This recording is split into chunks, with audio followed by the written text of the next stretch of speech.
Hello everyone, welcome to 12th Commerce BK lecture.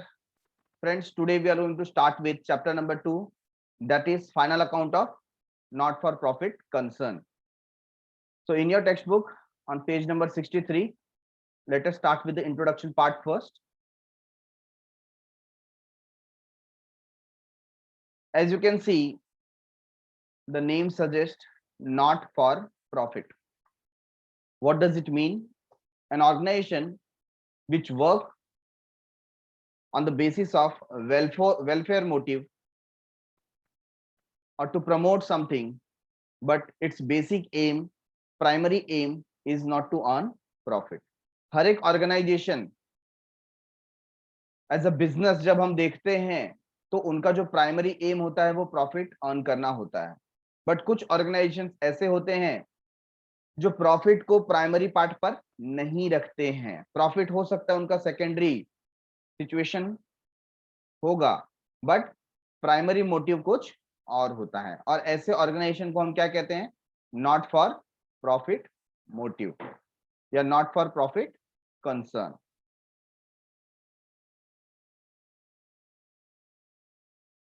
So let us take the introduction. There are two types of organization. First one is trading organization or profit making organization. Second one, non-trading or not for profit organization. Trading organisations main object is to earn profit. कोई भी trading business होगा उसका जो main या primary objective है वो क्या है? प्रॉफिट अर्न करना. There are engaged in trading activities like buying and selling of goods and services.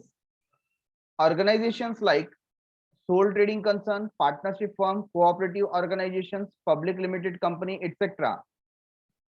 are set up for the purpose of making profit. ये जितने भी फॉर्म्स ऑफ बिजनेस ऑर्गेनाइजेशन हमने देखे ये क्यों बनाए गए? प्रॉफिट अर्न करने के लिए.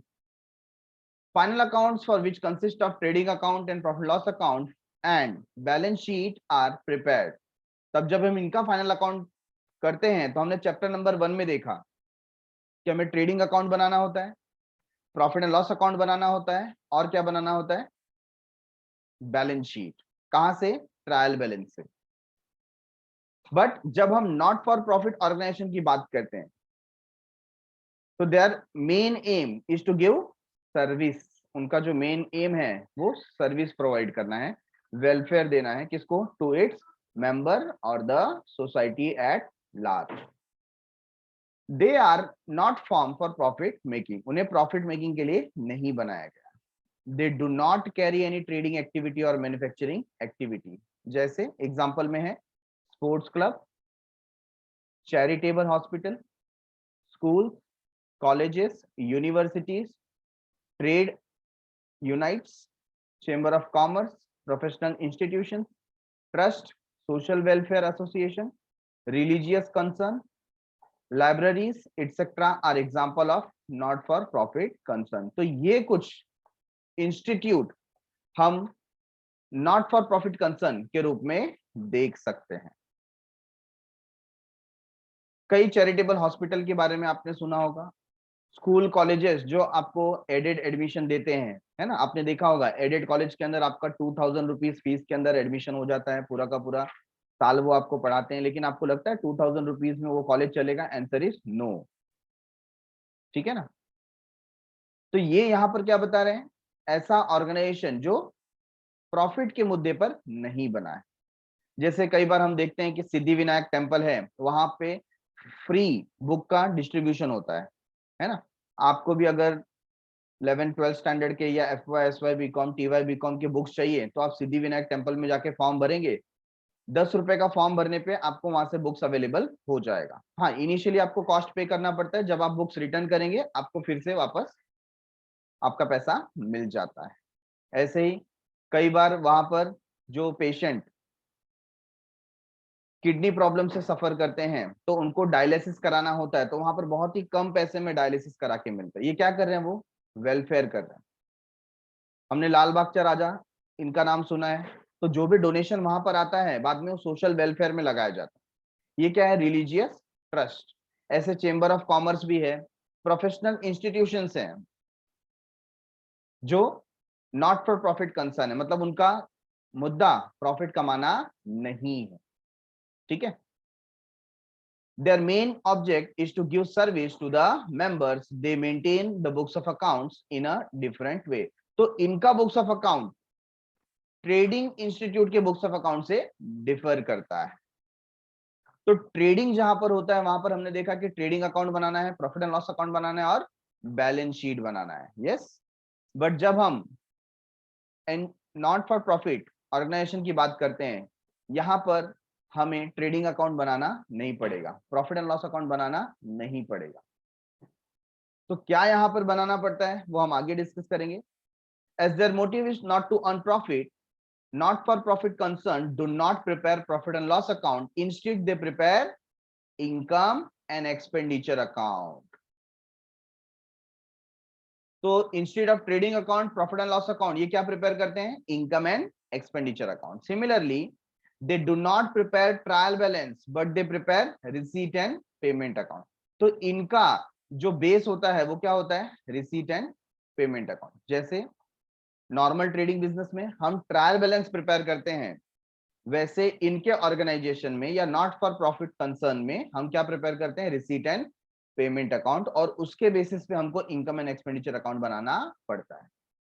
These organization prepare balance sheet as to know the net worth of the concern on a particular date। हाँ, बैलेंस शीट हमें वहां पर कॉमन मिलेगा, जो कि ट्रेडिंग इंस्टीट्यूट में भी बनाते हैं और नॉट फॉर प्रॉफिट कंसर्न में भी बनाया जाता है, ठीक है। दिस इज कॉमन, ताकि उनका नेटवर्थ क्या है, टोटल एसेट टोटल लायबिलिटीज क्या है, इसका पता चले। Final accounts of not for profit concern consist of income and expenditure account and balance sheet। तो ये तीन अकाउंट हमको यहाँ पर प्रिपेयर करने पड़े। तो हमने यहाँ पर मीनिंग देखा, इसके आगे एक डिस्टिंग्विश भी आपको दिया गया है कि जो प्रॉफिट ऑर्गेनाइजेशन है और नॉट फॉर प्रॉफिट ऑर्गेनाइजेशन है, दोनों के बीच में डिफरेंस क्या है। तो पहला डिफरेंस होता है उनका motive, primary objective. Profit making का primary objective is to earn profit, whereas यहां पर क्या होगा, टू प्रोवाइड सर्विस। क्या यहां पर ट्रायल बैलेंस बनाना पड़ता है, आंसर इज यस, ठीक है, अ बिग यस। यहां पर ट्रायल बैलेंस बनाना पड़ेगा। क्या यहां पर ट्रायल बैलेंस बनाना पड़ेगा, no, no need to prepare trial balance. Instead of trial balance हम क्या बनाएंगे, receipt and payment account. Accounting statement यहां पर आपको प्रिपेयर करना पड़ेगा, trading account, profit and loss account and balance sheet. और यहां पर आपको क्या बनाना है, आपको बनाना है receipt and payment account, income and expenditure account और बैलेंस शीट। नेट रिजल्ट, क्योंकि यहां पर हमारा मेन मोटिव प्रॉफिट है, तो नेट रिजल्ट में भी आपको नेट प्रॉफिट या नेट लॉस ये दिखाई देगा। वेयरएज नॉट फॉर प्रॉफिट में हम उसे प्रॉफिट लॉस नहीं बोलते हैं। In case of profit we will give a special name like surplus, और लॉस के समय हम क्या बताएंगे, डेफिसिट। अगर हमें लॉस हुआ तो हम उसे कहेंगे डेफिसिट, और अगर हमें प्रॉफिट हुआ तो हम कहेंगे सरप्लस।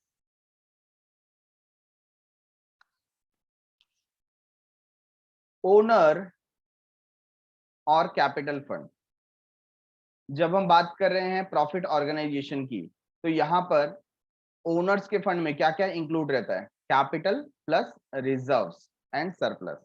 वेयरएज जब हम नॉट फॉर प्रॉफिट कंसर्न की बात करते हैं तो उसके अंदर क्या क्या है, एक्यूमुलेटेड अमाउंट ऑफ सरप्लस, जो भी प्रॉफिट जमा किया हुआ है वो होगा, सब्सक्रिप्शन का पैसा होगा, डोनेशन होगा और सरप्लस अमाउंट होगा जो इनकम एंड एक्सपेंडिचर से हमारे पास आया है। Getting it everyone. तो अब हम समझते हैं कि किस तरीके से हम आगे प्रोसीड कर सकते हैं।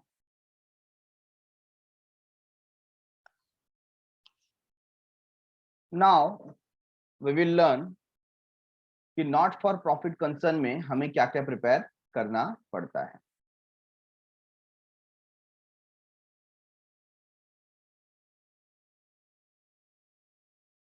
Accounts and statement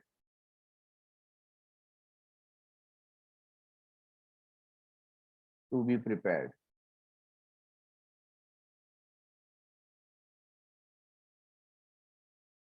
for not for profit concern.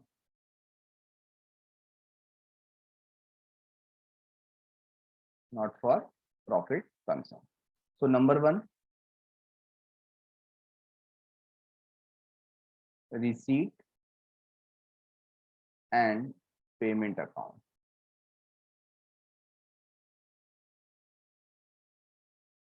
ठीक है, ये receipt and payment account is exactly same to your cash account. जैसा आपने कैश अकाउंट प्रिपेयर किया था 11th स्टैंडर्ड में, है ना. कैश अकाउंट में क्या होता था, 2 पार्ट हमें यहाँ पर प्रिपेयर करना पड़ता था, right. Debit side and credit side. तो जब आप कैश अकाउंट प्रिपेयर करते हो, ठीक है, तो उसका जो डेबिट साइड होता था वो कौन सा साइड होता था, रिसीट का, और क्रेडिट साइड पेमेंट का साइड होता था. Getting it. तो यही पर्टिकुलर अकाउंट को अभी कौन सा नाम दे दिया गया है, receipt and payment account. Receipt and payment account. तो आप समझिए कि ये रिसीट एंड पेमेंट अकाउंट क्या है. रिसीट एंड पेमेंट अकाउंट कुछ नहीं, कैश अकाउंट ही है, जहां पर डेबिट साइड में कितना पैसा आया और क्रेडिट साइड में हम लिखते हैं कितना पैसा ऑर्गेनाइजेशन से गया. ठीक है. Number 2, income and expenditure account.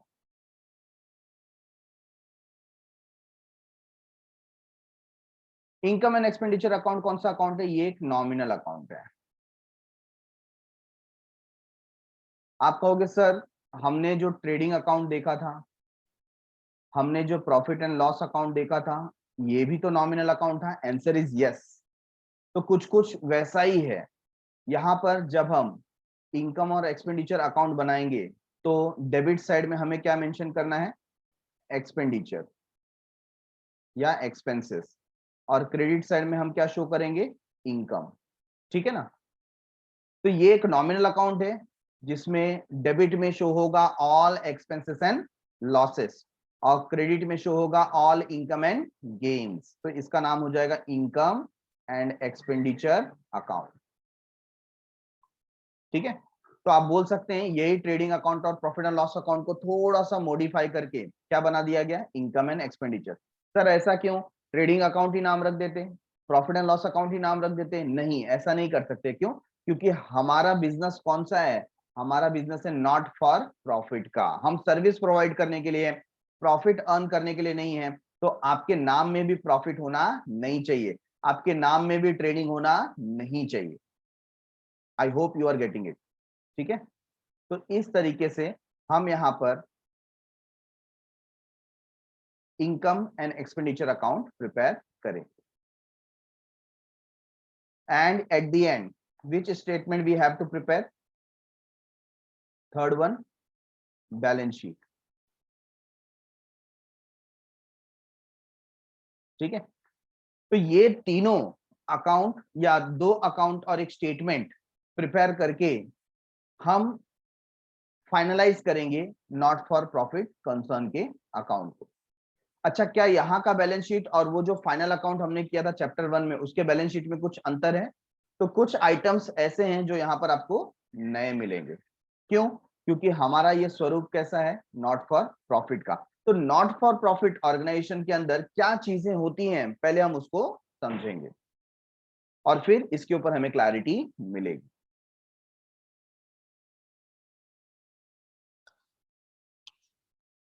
So let us talk about receipt and payment account. As I said, receipt and payment account is exactly similar to your cash book और cash account. ठीक है. तो यहां पर आप डेबिट साइड में क्या mention करते हो, रिसीट. आप देखिए यहां पर हेडिंग में लिखा हुआ है receipt and payment account for the year ended 31st March 2013.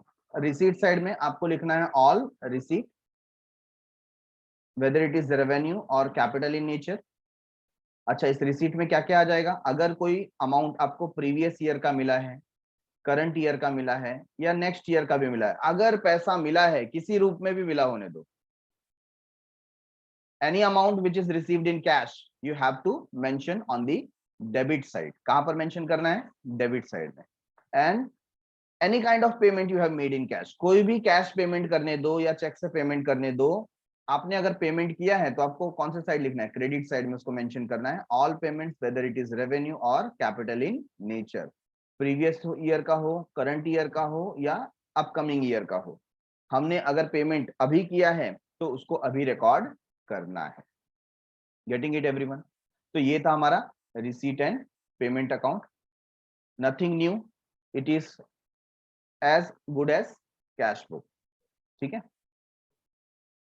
अच्छा, अब इसके अंदर एंट्री कैसे करनी है और किस तरीके से हमको समझ में आएगा कि प्रोसीड कैसा करना है. So let us take a particular example over here.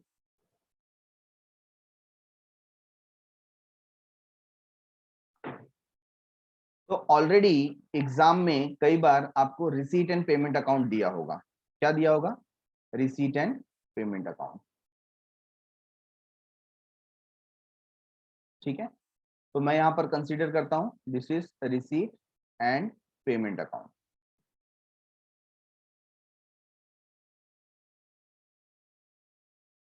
Debit side and credit side. तो यहां पर आपको क्या मिलने वाला है? All receipt. And credit side में क्या मिलेगा? All payment. ठीक है. अब एग्जाम में आपको ये दिया है, इससे आपको प्रिपेयर क्या करना है? आपको इससे प्रिपेयर करना है इनकम एंड एक्सपेंडिचर अकाउंट.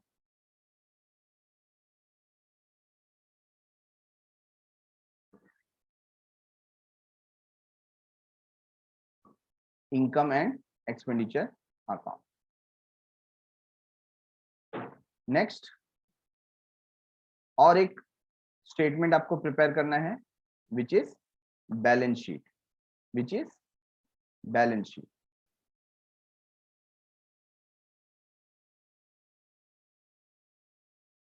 अच्छा, बैलेंस शीट का जो लेफ्ट हैंड साइड का पार्ट है वो क्या शो करेगा? लायबिलिटी.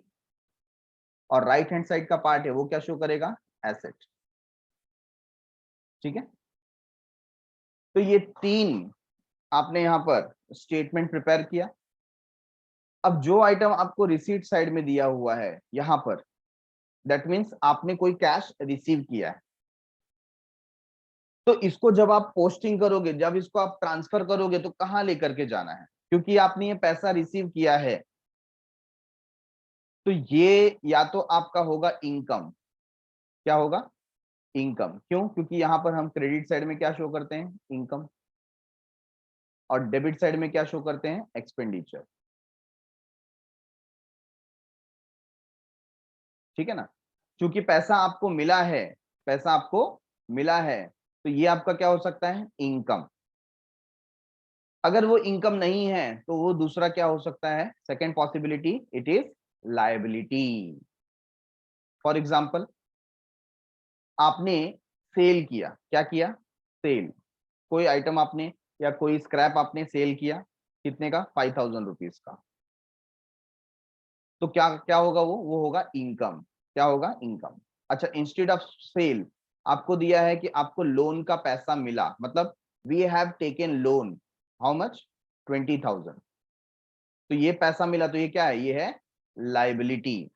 तो जो रिसीट साइड का पार्ट है वो दो जगह जा सकता है, या तो वो इनकम हो सकता है या तो वो लायबिलिटी हो सकता है. Hello, getting this particular point? कि रिसीट साइड का कोई भी आइटम होगा तो ये दो ही जगह जा सकता है, आप उसको कहीं और पुट नहीं कर सकते. Similarly when we talk about payment, payment जो भी होगा यहां पर, ठीक है ना, तो पेमेंट दो ही जगह जाएगा. इधर it will go on the expenditure part. कहां जाएगा? एक्सपेंडिचर पार्ट में. या तो वो हमारा होगा एसेट. तो अगर आपका पेमेंट रेवेन्यू इन नेचर है, रेवेन्यू इन नेचर का मतलब क्या होता है? जो बार बार अकर होता है. फॉर एग्जांपल, आपने सैलरी पे किया. क्या पे किया? सैलरी. तो सैलरी क्या है? सैलरी है रेवेन्यू एक्सपेंडिचर, तो वो कहां जाएगा, एक्सपेंडिचर में जाएगा। बट आपने पेमेंट किया फॉर परचेस ऑफ लैपटॉप, आपने पेमेंट किया for purchase of laptop, laptop अगर आप परचेस करते हो तो वो आपका क्या हो जाएगा, एसेट, मशीनरी में आएगा। कहां आएगा, मशीनरी में। Getting it everyone. तो इस तरीके से आप देख सकते हैं कि अगर रिसीट दिया है, it can only go towards income side और लायबिलिटी साइड, और अगर पेमेंट दिया है तो ये सिर्फ जा सकता है एक्सपेंडिचर में या फिर एसेट में। ये एकदम फिक्स्ड है, क्या ये फिक्स्ड। तो हमको क्या समझ में आया यहां से कि एग्जाम में हमें क्या दिया होगा, इंस्टेड ऑफ ट्रायल बैलेंस हमारे सामने होगा receipt and payment account, receipt and payment account, ठीक है।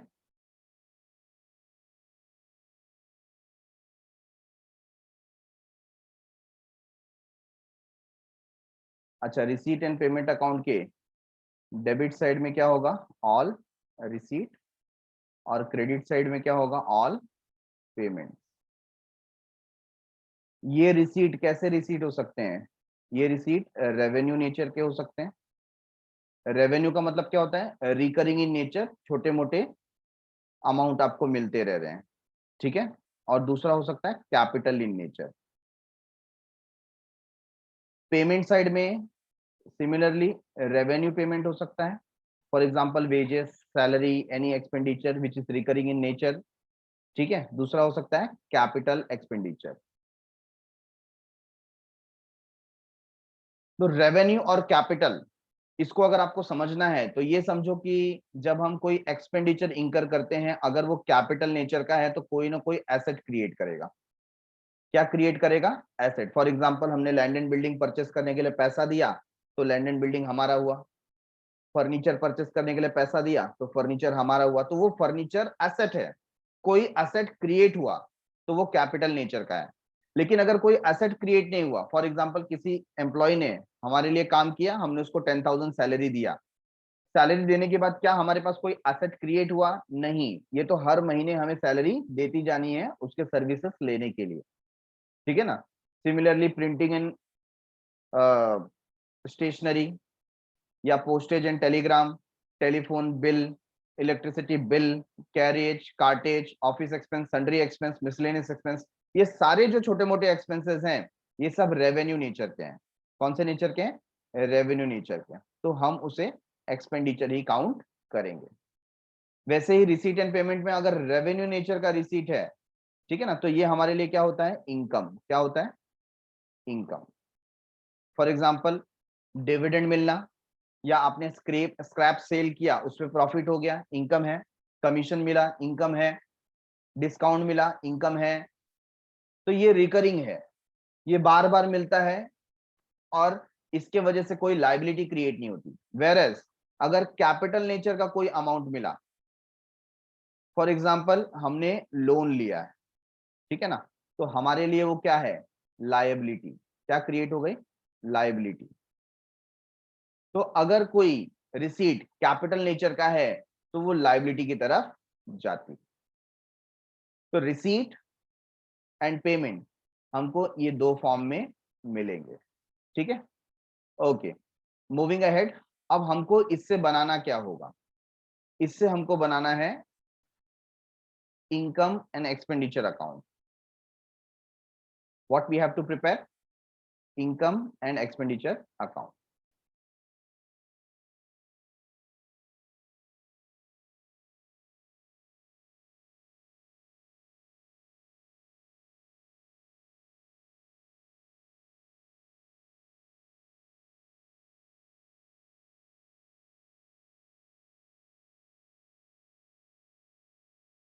अगेन इनकम और एक्सपेंडिचर अकाउंट कौन सा अकाउंट है, नॉमिनल अकाउंट। तो नॉमिनल अकाउंट का रूल क्या बोलता है, debit all expenses and losses, credit all income and gains. तो डेबिट साइड में सारे आप एक्सपेंस रिकॉर्ड करोगे, क्रेडिट साइड में सारे आप इनकम रिकॉर्ड करोगे, ठीक है। एंड एट द एंड आपको प्रिपेयर करना है balance sheet. What you have to prepare? Balance sheet.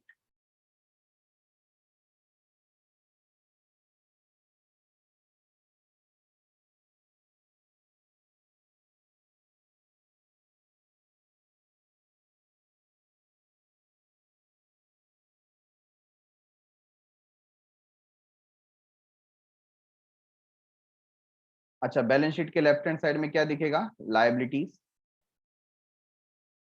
And right hand side asset. So accordingly अगर कोई रेवेन्यू रिसीट आपके पास है, where it should go? It should go towards income. और अगर कोई कैपिटल रिसीट आपके पास है तो ये कहां जाना चाहिए? लायबिलिटी में जाना चाहिए। ठीक है। और अगर कोई पेमेंट आपने रेवेन्यू नेचर का किया है तो it should go towards expenses. And कोई कैपिटल नेचर का अगर आपने पेमेंट किया हुआ है तो it will create an asset for you. तो आपको यहां पर मैकडोनल्ड्स का एम दिखाई दे रहा होगा, है ना? ये ऐसे एम दिखाई दे रहा है कि नहीं दे रहा है? तो ये एम को आपको समझ के रखना है कि एम की तरह ही हमारा ट्रांजेक्शन कहीं पोस्ट होगा, तो आपकी मिस्टेक नहीं होगी। Getting it everyone? So now let us understand receipt and payment account के आइटम्स वन बाय वन। ठीक है। तो देखो, रिसीट एंड पेमेंट अकाउंट को स्टार्ट कैसे किया गया है? In the books of dash. तो जो भी इंस्टीट्यूट का नाम होगा वो हम लोग यहां पर लिखेंगे। Receipt and payment account for the year ended 31 March 2020। तो एग्जैक्टली सेम है जैसे हम लिखते थे trading account for the year ended या profit and loss account for the year ended, तो ऐसे यहाँ पर रिसीट एंड पेमेंट अकाउंट हमको लिखना है। और 95% ऑफ द केसेस ये जो रिसीट एंड पेमेंट अकाउंट है ये ऑलरेडी आपको क्वेश्चन में दिया होगा, और इसी को देख करके हमको इनकम एंड एक्सपेंडिचर अकाउंट बनाना है और बैलेंस शीट बनाना है। बराबर है? तो इसको पहले हम समझ लेते हैं कि ये है क्या। तो receipt and payment account is nothing but a cash book और कैश अकाउंट, जिसका डेबिट साइड क्या है? रिसीट, और क्रेडिट साइड क्या है? पेमेंट। तो यहां पर आप अपने टेक्स्ट बुक में रेक्टिफाई करके लिखेंगे पेमेंट। ठीक है, ओके। तो सबसे पहले जैसा हम जानते हैं कि कैश बुक का ओपनिंग बैलेंस कैश अकाउंट का बैलेंस और बैंक का बैलेंस शो करता है। तो ये जो दोनों अमाउंट दिया है, हम इन दोनों अमाउंट को कंसीडर करेंगे last years closing. Last years closing, पिछले साल का closing will become this years opening. जो लास्ट ईयर क्लोजिंग था वो इस साल ओपनिंग है। ठीक है। नेक्स्ट, दूसरा आइटम दिया है सब्सक्रिप्शन के बारे में। Now what is subscription? हमारा जो नॉट प्रॉफिट कंसर्न है, तो कई बार वो बहुत सारी चीजों को प्रमोट करता है। फॉर एग्जांपल, कोई क्रिकेट क्लब है या कोई स्विमिंग का क्लब, आपको मालूम होगा बहुत सारे लोग क्या करते हैं, स्विमिंग क्लब को ज्वाइन करते हैं, है ना? तो उसमें आपको क्या करना पड़ता है? मंथली या ईयरली सब्सक्रिप्शन देना पड़ता है, मतलब एक फीस पे करनी पड़ती है सब्सक्राइब करने के लिए। तो ये सब्सक्रिप्शन से हेल्प क्या मिलती है? आप उतने पीरियड के लिए उसके मेंबर बन जाते हो। फॉर एग्जांपल, आपने 1 ईयर का सब्सक्रिप्शन लिया तो 1 ईयर आप उस ऑर्गेनाइजेशन का बेनिफिट्स ले सकते हो। ठीक है। और ये पैसा आपको हर साल पे करना होता है।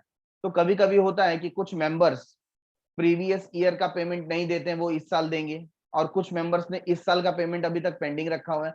कुछ मेंबर्स ऐसे होंगे जिन्होंने एडवांस पेमेंट कर दिया होगा। तो जो भी पैसा हमको करंट ईयर में मिला है, चाहे वो पिछले साल का हो, करंट ईयर का हो या अपकमिंग ईयर का हो, सब हमको यहाँ पर स्पेसिफिकली लिखना है। तो देखिए, ये जो सब्सक्रिप्शन का पैसा मिल गया, क्योंकि ये रिसीट में लिखा है, रिसीट में मिलने का, लिखने का मतलब क्या है? पैसा मिल चुका है। कौन सा पैसा मिला है? हमें प्रीवियस ईयर का कुछ पैसा मिला है, हमें करंट ईयर के सब्सक्रिप्शन का कुछ पैसा मिला है, और हमें नेक्स्ट ईयर का कुछ पैसा मिला हुआ है। Getting it? तो इस तरीके से हमने देखा कि सब्सक्रिप्शन क्या होता है। क्या होता है सब्सक्रिप्शन? एक फीस होता है जो हम अपने मेंबर्स से लेते हैं। ये फीस मंथली हो सकता है, क्वार्टरली हो सकता है, हाफ ईयरली हो सकता है, या ईयरली बेसिस पे हम ले सकते हैं। जनरली ईयरली बेसिस पे सब्सक्रिप्शन को लिया जाता है। हर साल ये अमाउंट मेंबर्स से हम लेकर के ऑर्गेनाइजेशन में रखते हैं।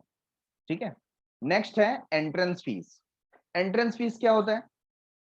एंट्रेंस फीस, एडमिशन फीस, ये एक काइंड है जहां पर अगर कोई पर्टिकुलर पर्सन न्यू आया है, फर्स्ट टाइम आया है, तो उसका जो फॉर्म फिलअप चार्जेस वगैरह है वो एंट्रेंस फीस और एडमिशन फीस के रूप में लिया जाता है। तो ये भी ऑर्गेनाइजेशन के लिए इनकम है। क्या है? इनकम। तो इसके साथ साथ हम इसको ऐसे अगर मार्क करते जाएं कि ये रेवेन्यू इनकम है। कौन सा है? Revenue income. ठीक है ना? तो चाहे वो सब्सक्रिप्शन हो, एंट्रेंस फीस हो, एडमिशन फीस हो, ये सारे फीस कौन से हैं? Revenue income. फिर है लाइफ मेंबरशिप फीस। मतलब यहाँ पर हमारा जो मेंबर है वो क्वार्टरली, हाफ ईयरली या ईयरली पे नहीं करना चाहता, उसने बोला एक ही बार बोलो, पूरे जिंदगी का पैसा मैं एक साथ दे दूंगा। तो हमने उसको सपोज बोल दिया कि आप एक साथ 50,000 रुपीज दे दो, तो हम समझेंगे आप हमारे लाइफ टाइम के मेंबर बन गए। हाँ या ना? तो ये कैपिटल नेचर का हो गया। कौन से नेचर का? कैपिटल। पूरा पैसा एक साथ आ गया, so it is capital in nature. Next, legacies. Legacies को ध्यान दीजिए, बहुत बार बच्चे कंफ्यूज हो जाते हैं। लेगेसीज होता क्या है? लेगेसीज का मतलब होता है, फॉर एग्जांपल हमारा कोई मेंबर जो हमसे काफी समय से जुड़ा हुआ था, से for example 10 years 20 years down the line, और हमारा क्लब या हमारा एसोसिएशन उसको बहुत पसंद था, और उसने अपने वसीयत में लिख दिया था कि मेरे मरने के बाद मैं अपनी प्रॉपर्टी इस ट्रस्ट को दान करता हूं। राइट है? या जीते जी अपना कुछ स्टेट, अपना कुछ एसेट वो हमें दान करना चाहता है, देना चाहता है, तो इसमें किस में काउंट हो जाता है? लेगेसीज में काउंट होता है। किस में काउंट होता है? लेगेसीज में। तो ये भी क्या है? Capital in nature. तो शॉर्ट में क्या समझ सकते हैं कि जो पैसा मेंबर्स एक लमसम अमाउंट या कोई एसेट ऑर्गेनाइजेशन को देता है, उसे क्या कहा जाएगा? लेगेसीज।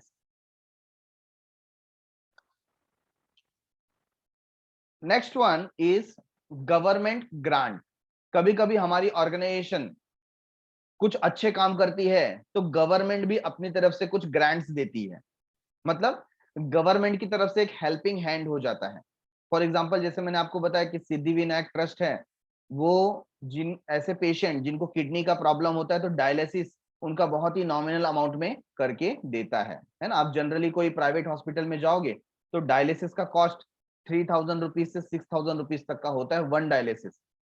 और आप सिद्धि विनायक टेम्पल में जाओगे तो वहां पे वन डायलिसिस आपको 250 रुपीज या 500 रुपीज में आपको करा के मिल जाएगा, मैक्स टू मैक्स 700 रुपीज में। तो ऐसा कोई अच्छा काम कर रहा है तो कभी कभी गवर्नमेंट भी क्या करती है? सपोर्ट करती है कि ठीक है आप ऐसा काम जारी रखो, हम अपनी तरफ से आपको कुछ ग्रांट देते हैं, मतलब कुछ अमाउंट देते हैं। ठीक है? तो ये गवर्नमेंट ग्रांट भी क्या है? Revenue in nature. ऐसा ये भी हमें इनकम मिलता रहता है। राइट? Next is donation. किसी पार्टी ने हमसे खुश होकर के क्या दे दिया? डोनेशन दे दिया। भले वो हमारा मेंबर हो ना हो, लेकिन हमने अपनी बात उन तक रखी, हमारे ट्रस्ट की बात रखी कि आए दिन हम कुछ पुअर बच्चों को पढ़ाते हैं या उनको बुक्स वगैरह डिस्ट्रीब्यूट करते हैं, तो आपको भी डोनेशन देने का मन है तो आप दीजिए। तो किसी ने डोनेशन दिया, ऐसा कोई डोनेशन मिला, तो वो भी रेवेन्यू नेचर का है। दैट मीन्स कहाँ जाएगा? इनकम में। कहाँ जाएगा? इनकम। ठीक है? डोनेशन, अगर कोई डोनेशन स्पेसिफिक डोनेशन है, कौन सा donation? Specific donation. Specific donation मतलब स्पेशली किसी काम के लिए दिया गया। सपोज कोई पर्टिकुलर कॉर्पोरेट पर्सन हमारे यहाँ पर विजिट करने आया है, फॉर एग्जांपल हम कोई अनाथालय चलाते हैं, है ना, ऑर्फेन हाउस, ऑर्फेन हाउस हम चलाते हैं, और उसको बहुत दया आ गया कि यहाँ के बच्चों को तो लाइब्रेरी की फैसिलिटी नहीं है, तो एक काम करो मैं 5 लाख रुपए देता हूँ बच्चों के लिए लाइब्रेरी बनाना। तो उसने स्पेसिफिक बोला है कि मेरे पैसे का सिर्फ लाइब्रेरी बनाना, उसको और कहीं यूज मत करना, बच्चों को पार्टी मत दे देना, फर्नीचर मत खरीद लेना, बिल्डिंग का रिपेयरिंग मत कराना, मैंने पैसा लाइब्रेरी फंड के लिए दिया है तो लाइब्रेरी ही बनेगा। तो ऐसा कोई स्पेसिफिक डोनेशन अगर मिलता है तो वो कैपिटल नेचर का है। कौन से नेचर का है? कैपिटल। तो कहां जाएगा? ये हमें लायबिलिटी साइड में लेकर जाना है, कहाँ, लाइबिलिटी साइड। तो ध्यान दीजिए, अगर डोनेशन जनरल डोनेशन है, कौन सा डोनेशन है, जनरल, तो वो कहाँ जाएगा, revenue, that means income side जाएगा। लेकिन अगर वो स्पेसिफिक फंड है, जैसे बिल्डिंग के लिए फंड दिया, स्पोर्ट्स के लिए फंड दे दिया, रिपेयरिंग के लिए फंड्स दे दिया, तो किसी ने हमको स्पेसिफिक काम के लिए फंड दिया, वो बोलेगा कि आपके ऑर्गेनाइजेशन में सारे बच्चों को कंप्यूटर एजुकेशन मिले, तो मैं यहां पर 20 कंप्यूटर के लिए पैसा देता हूं। तो उसने फंड दिया ओनली फॉर कंप्यूटर, बोला इसका इस्तेमाल और कहीं नहीं करना है, आपको बच्चों के लिए सिर्फ कंप्यूटर लेना है। तो ये कैसा डोनेशन है, स्पेसिफिक डोनेशन है, तो कहां जाएगा, लायबिलिटी में जाएगा। ठीक है, तो ये कुछ स्पेसिफिक डोनेशन के नाम दिए हैं, जैसे बिल्डिंग फंड है, प्राइज फंड है, टूर्नामेंट फंड है। ठीक है, तो ये स्पेसिफिक फंड में अगर पैसा आता है तो हम उसको लायबिलिटी साइड में शो करेंगे। नेक्स्ट, टू डिविडेंड रिसीव्ड, कोई इन्वेस्टमेंट हमने किसी शेयर वगैरह में किया था, तो वहां से डिविडेंड मिला, तो कहां जाएगा, revenue in nature, income side लेकर के जाएंगे। कहां लेकर के जाएंगे, इनकम में। अच्छा, टू हायर रेंट हॉल, हमारा कोई पर्टिकुलर हॉल है, हम रेंट वगैरह पे देते हैं, या कोई प्लॉट है ना। जनरली देखो शादी वगैरह के लिए, कोई समारोह के लिए, इवेंट के लिए हमने क्या दिया, अपना पर्टिकुलर प्लॉट रेंट पे दे दिया, हायर पे दे दिया, तो उसका जो इनकम मिल रहा है वो भी रेवेन्यू नेचर का है, तो कहां जाएगा, इनकम में। Sundry income, income. Sale of old materials, income, revenue in nature. Sale of old newspaper, income, ठीक है ना, जो भी स्क्रैप है, रद्दी है, वो आपने बेचा, इनकम आया। Miscellaneous receipt, income. Tournament receipt, कई बार ये स्पोर्ट्स क्लब जो होते हैं वो टूर्नामेंट करते हैं, तो टूर्नामेंट का पैसा मिला, वो भी आप कहां लिखोगे, इनकम में लिखोगे, रेवेन्यू इन नेचर। तो ये सब रेवेन्यू है ना, सब का सब रेवेन्यू आ गया। क्रिकेट का fees, tuition fees, term fees, collection of fine, अगर हमारा ऐसा कोई ऑर्गेनाइजेशन है जहां पर हमने कुछ फाइन कलेक्ट करने का भी रखा हुआ है, फॉर एग्जांपल लाइब्रेरी हमने रखा है, तो कई बार बच्चे बुक्स रिटर्न करने में लेट कर देते हैं, तो हम 20 रुपीज 30 रुपीज उस पर फाइन लगाते हैं, तो वो फाइन का इनकम भी हमारे लिए क्या है, रेवेन्यू। ठीक है, लॉकर रेंट, स्विमिंग पूल है या क्रिकेट क्लब है, तो वहां पर स्पेशल लॉकर भी मिलता है, तो लॉकर का रेंट हम लोग लेते हैं, वो भी हमारे लिए इनकम है। कोई एग्जाम अगर वगैरह हम कंडक्ट करते हैं, तो वो भी हमारे लिए इनकम है। Getting it everyone?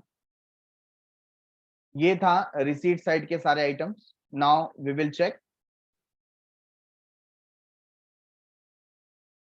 Payment side items.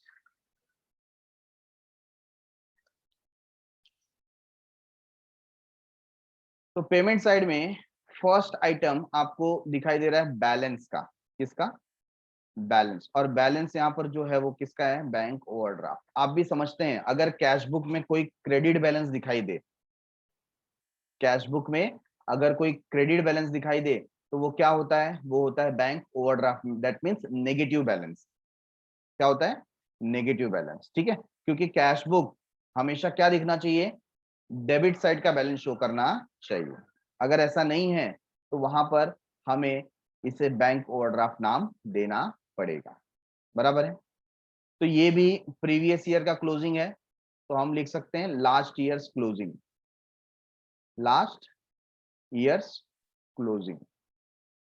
Last year का क्लोजिंग करंट ईयर का ओपनिंग बन गया।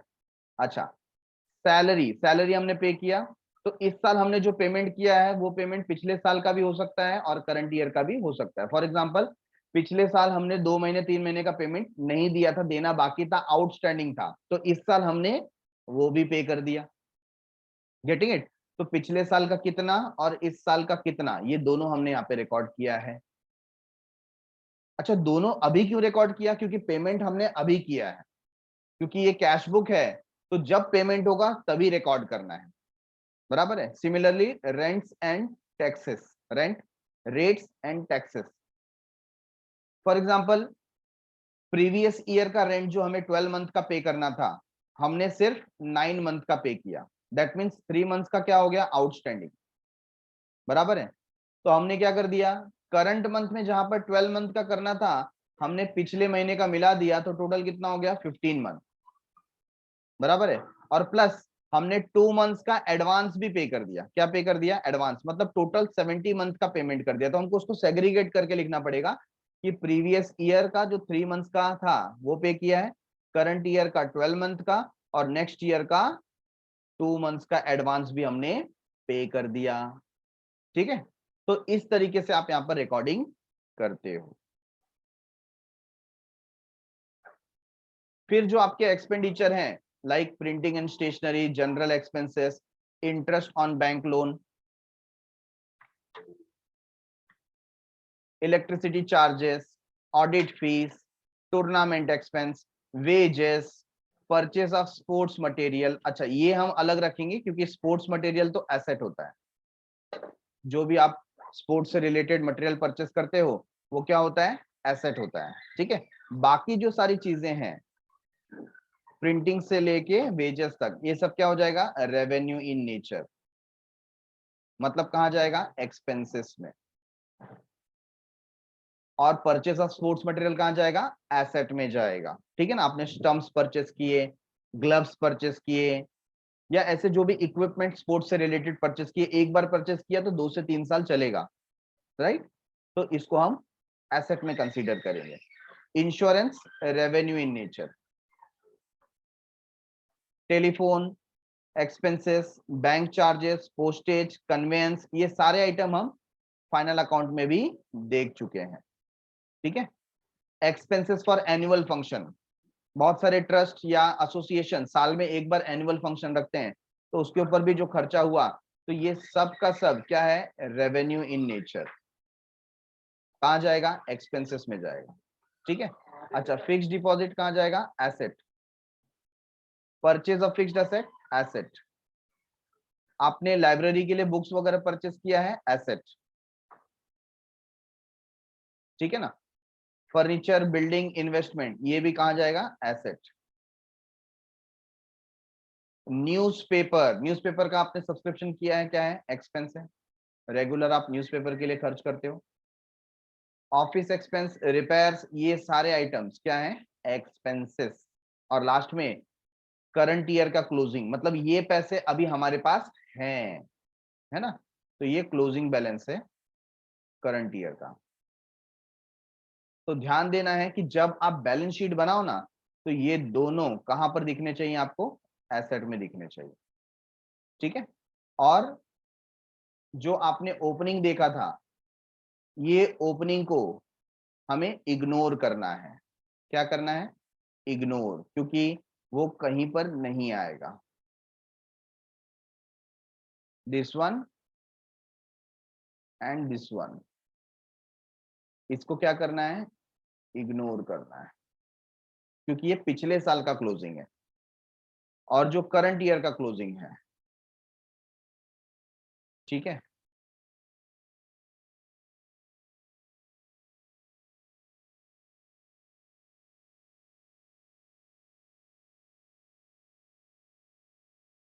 करंट ईयर का जो क्लोजिंग है,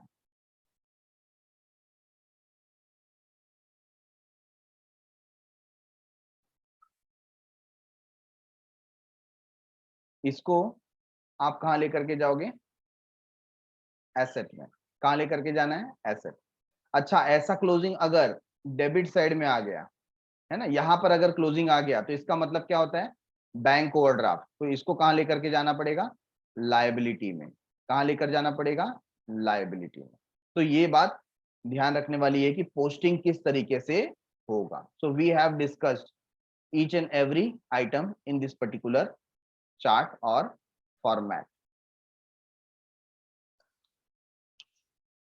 Since we have already discussed regarding income and expenditure account that it is simply a nominal account where expenditures are recorded on debit side and incomes are recorded on the credit part. ठीक है,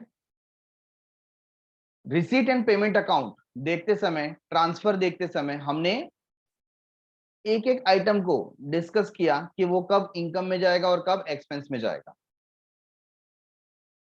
तो इसके अलावा यहां पर और क्या सीखना रह जाता है, एक एक करके देखेंगे। सबसे पहला आइटम इसके अंदर आप देखिए, सैलरी के बारे में दिया है। किस बारे में दिया है? Salary paid.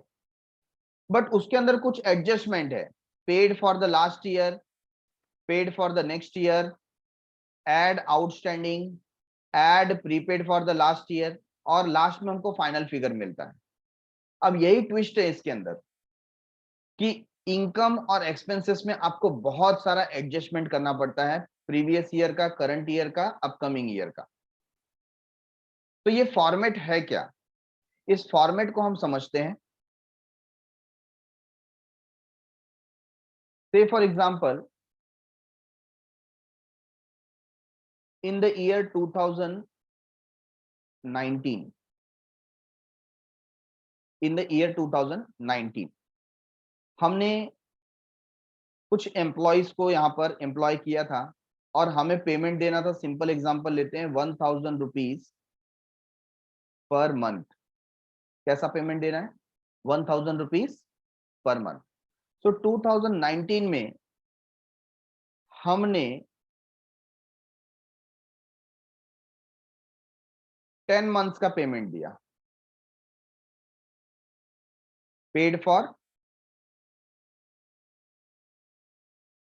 10 months only. तो इससे क्या समझ में आता है? Outstanding for 2 months. तो 2019 का स्टेटस है कि 2 मंथ्स का पेमेंट आउटस्टैंडिंग है। Getting it? That means 10 month का पेमेंट कितना किया होगा? 10,000, और पेंडिंग अमाउंट कितना है? 2,000।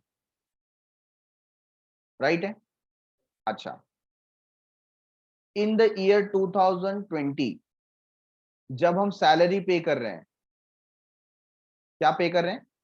सैलरी। तो हमने टोटल सैलरी पे की अराउंड 15,000। कितना पे किया? 15,000। अब आप उसको सेग्रीगेट करके देखो, 15,000 क्या ये करंट ईयर का है? Answer is no. तो इसमें से मैं क्या करूंगा? इसमें से मैं लेस करूंगा, क्योंकि लास्ट ईयर मैंने आउटस्टैंडिंग को क्या किया था? ऐड किया था। आपको याद होगा चैप्टर नंबर 1 में फाइनल अकाउंट, जब भी आउटस्टैंडिंग होता था तो हम ऐड करते थे, ठीक है ना?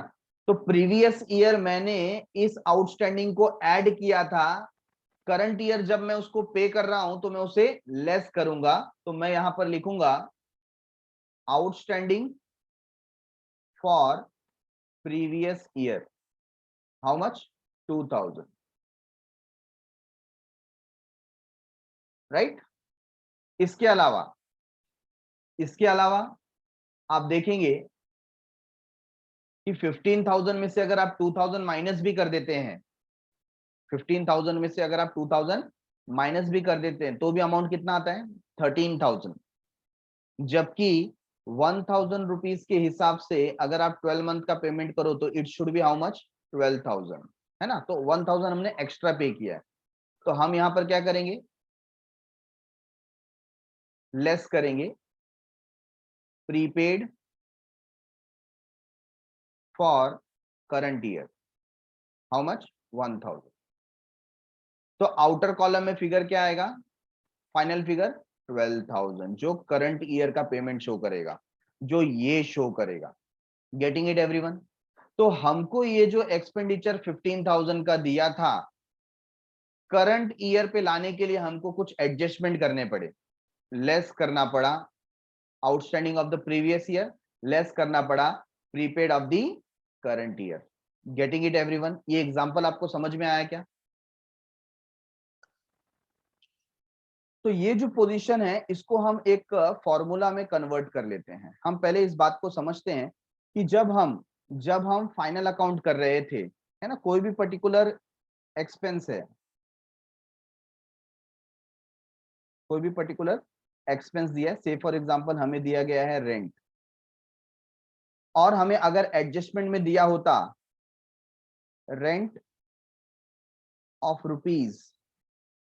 ₹500 is outstanding,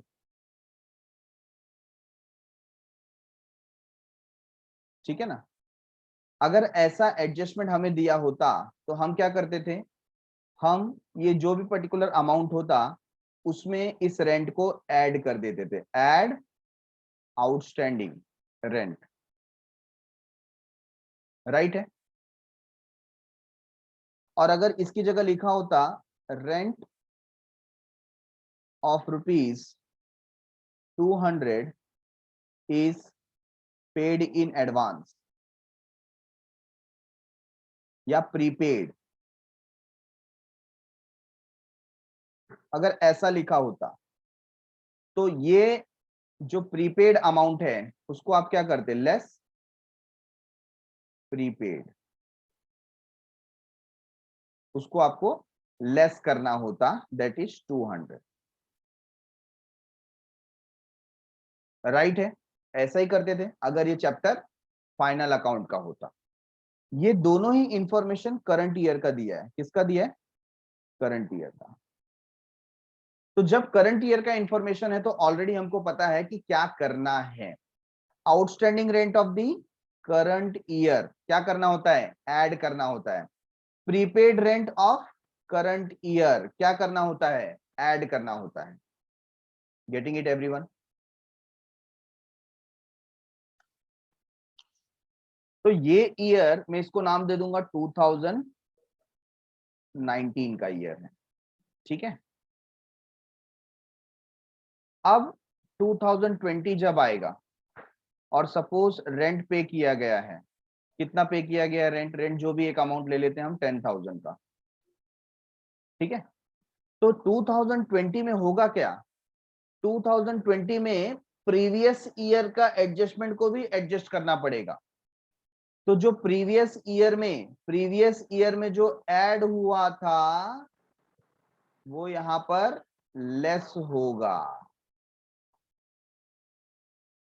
less outstanding rent of previous year, पिछले साल जो ऐड हुआ था करंट ईयर में वो लेस होगा। प्रीवियस ईयर जो लेस हुआ था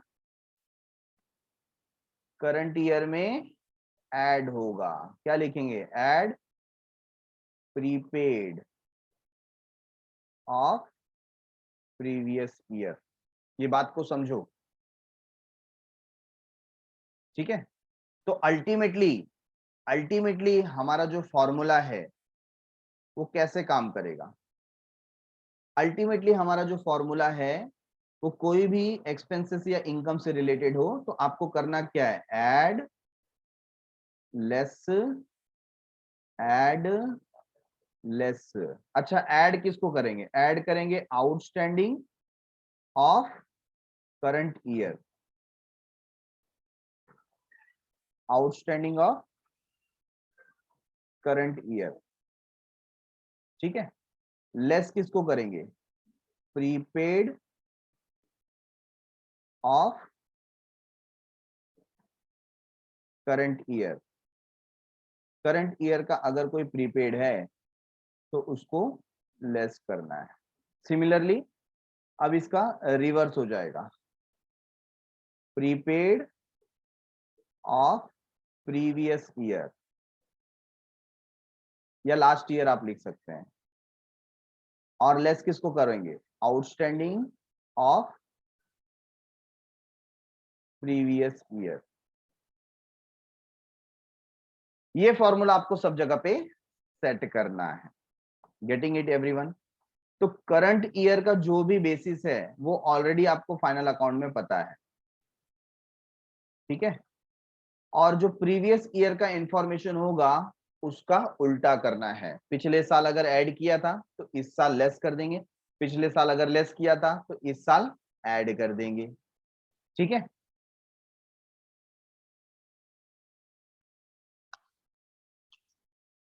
सो अल्टीमेटली इस पर्टिकुलर एग्जांपल से हमें जो फॉर्मूला मिला है उसको हम जॉट डाउन कर लेते हैं। हमने किया क्या, हमने देखा कि जो करंट ईयर का इंफॉर्मेशन होता है उसको हमको फाइनल अकाउंट की तरह ही लेकर के जाना होता है। तो से फॉर एग्जांपल यहां पर मैं करूंगा ऐड एंड लेस, ठीक है ना। तो ऐड किसको कर रहे हैं हम, आउटस्टैंडिंग ऑफ करंट ईयर, और लेस किसको करेंगे, प्रीपेड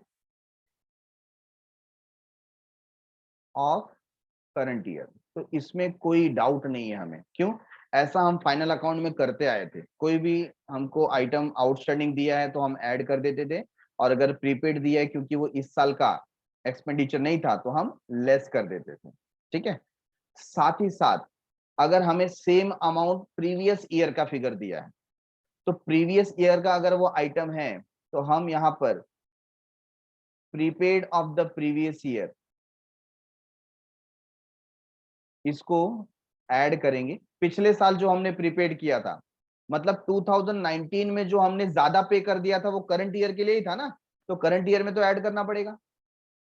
और लेस करेंगे आउटस्टैंडिंग ऑफ प्रीवियस ईयर, जो भी फिगर पिछले साल आउटस्टैंडिंग था, पिछले साल देना बाकी था, वो हमने इस साल दिया, तो क्या वो इस साल का खर्चा था, आंसर इज नो, हमको उसमें से क्या करना पड़ेगा, लेस करना पड़ेगा।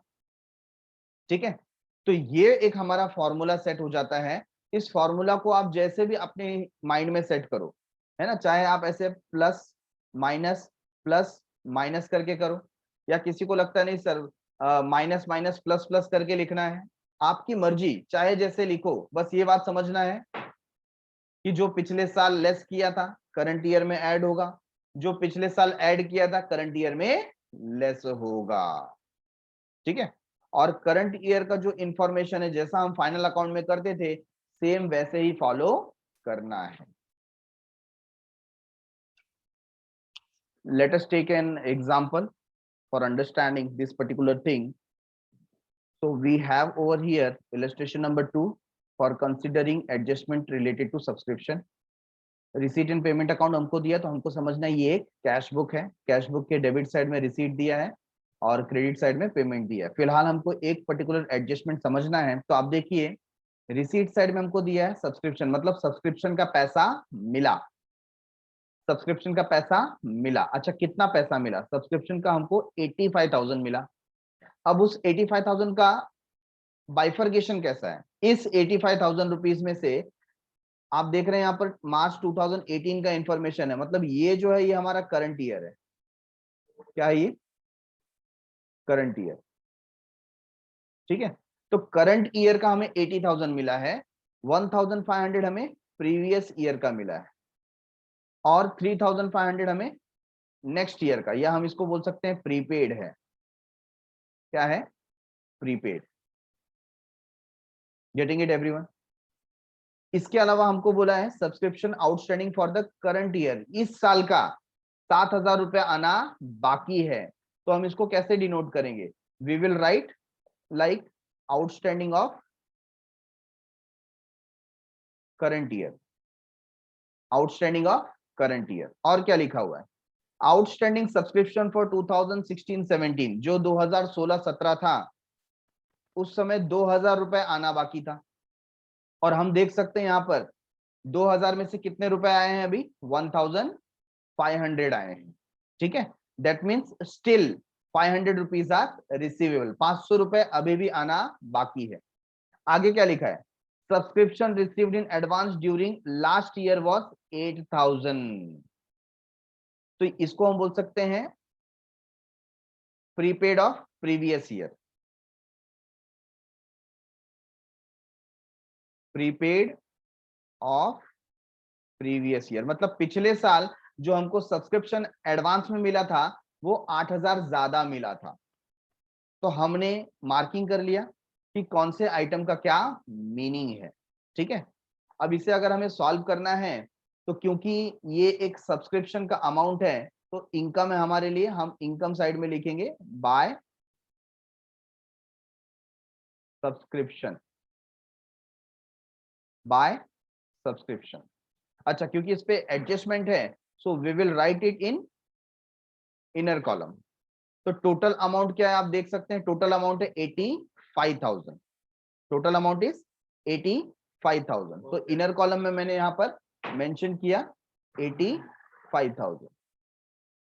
अब हमारा जो फॉर्मूला था, क्या फॉर्मूला है हमारा, एड लेस ऐड लेस। क्या ऐड करना है? अगर आउटस्टैंडिंग ऑफ करंट ईयर होगा तो हम ऐड करेंगे, अगर प्रीपेड होगा ऑफ करंट ईयर तो हम लेस करेंगे, और बाकी उसका क्या हो जाएगा? अपोजिट। ठीक है ना? तो आउटस्टैंडिंग हम यहां पर प्रीवियस ईयर का लेस करेंगे और prepaid of the previous year ये हम ऐड करेंगे। तो आइए चेक करते हैं क्या इंफॉर्मेशन हमारे पास अवेलेबल है यहां पर। सबसे पहले आप देखिए इसके अंदर 1500 ये जो है फिगर, ये पिछले साल का पैसा था, तो हम इसको क्या बोल सकते हैं? Outstanding of the previous year. तो outstanding of the previous year है 1500, क्या करना है? लेस करना है। ठीक है, नेक्स्ट ये जो पैसा है 3500 ये है प्रीपेड ऑफ करंट ईयर, क्योंकि ये करंट ईयर का बैलेंस शीट में लिखा हुआ है एज प्रीपेड। ठीक है, तो 3500 prepaid of current year, so we will write over here 3500, इसे भी लेस करना है। नेक्स्ट यहां पर आप ये जो फिगर देख रहे हैं outstanding of the current year कितना है? 7000, तो यहां पर हम डिनोट करेंगे 7000 outstanding of the current year. ठीक है, क्या प्रीपेड ऑफ प्रीवियस ईयर कुछ दिया है? Answer is yes. लास्ट में आप देखिए ये जो 8000 का फिगर है ये पिछले साल का प्रीपेड है, तो prepaid of previous year how much? 8000। ठीक है, अब इसको हमको वर्कआउट करके फाइनल फिगर लिखना है, तो कैलकुलेट कीजिए क्या मिलता है आपको।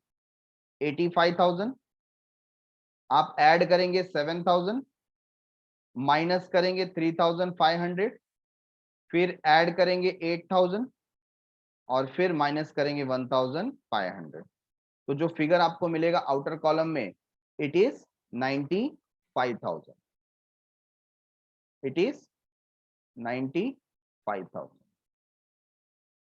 ठीक है, अच्छा क्या इसके अलावा और कोई इफेक्ट आएगा? तो जो करंट ईयर का इंफॉर्मेशन है ये जो 7,000 है, ठीक है ना, करंट ईयर का इंफॉर्मेशन, ये 7,000 हमें लेकर के जाना पड़ेगा लायबिलिटी में। कहां लेकर के जाना पड़ेगा? लायबिलिटी में। और ये जो 8,000 जो प्रीपेड है, prepaid of the current year, इसको आप लेकर के जाएंगे एसेट में। ये बैलेंस शीट की बात कर रहे हैं। ठीक है, इसके अलावा एक और इंफॉर्मेशन था कि यहां पर जो हमें 2,000 रुपीज बाकी था मिलना, उसमें से सिर्फ कितना मिला? 1,500, मतलब 500 रुपए अभी और आना बाकी है। तो आप असेट साइड में और एक आइटम यहां पर मेंशन करेंगे। जब आप असेट साइड लिखेंगे तो वहां पर आउटस्टैंडिंग ऑफ 2016-17 वो भी आपको मेंशन करना पड़ेगा 500 रुपीज, जो अभी तक आना बाकी है।